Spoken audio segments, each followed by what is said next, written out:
Жалал Абад шаарындагы жалпы билим берүүчү мектептердин жаңы окуу жылына карата даярдыктарынын абалы текшерилүүдө. Ага карата кала мэриясы тарабынан атайын комиссиялык топ түзүлүп, билим берүүчү мекемелердин имараттарынын сапаттуу актапсырдалуусу, айлана чөйрөсүнүн санитардык талаптарга ылайык реттелүүсү кароого алынууда. Текшерүүнүн жүрүшүндө каладагы көпчүлүк мектептер жаңы окуу жылына дээрлик даяр экени маалым болду. Айрым мектептердин сырткы тазалыгы талапка жооп бербегендиктен өз мөөнөтүндө бүткөрүү тапшырмасы берилди. Бул жылы мектептердин утурумдук ремонттоо иштерине республикалык бюджеттен 1 миллион 600 миң акча каражаты бөлүнгөн. Мындан тышкары 7 мектепти капиталдык ремонттоого жергиликтүү бюджеттен акча каражаты бөлүнүп, азыркы учурда жумуш иштери аягына чыгуу алдында. Эскерте кетсек, Жалал Абад шаарында жалпысынан 20 мектеп бар. Быйылкы жылы аларга 200 миңден ашуун окуучуну 1-класска кабыл алуунусу күтүлүүдө.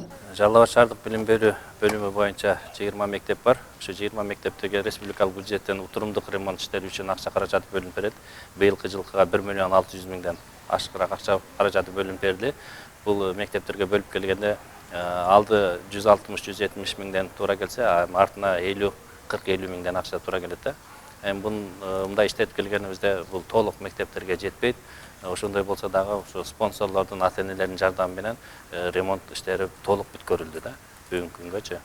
Анан жергиликтүү бюджеттен капиталдык ремонтко акча каражаттары бөлүнүп турат. Кээде быйылкы жылы Steam гранттан биздин 7 объектибиз өттү.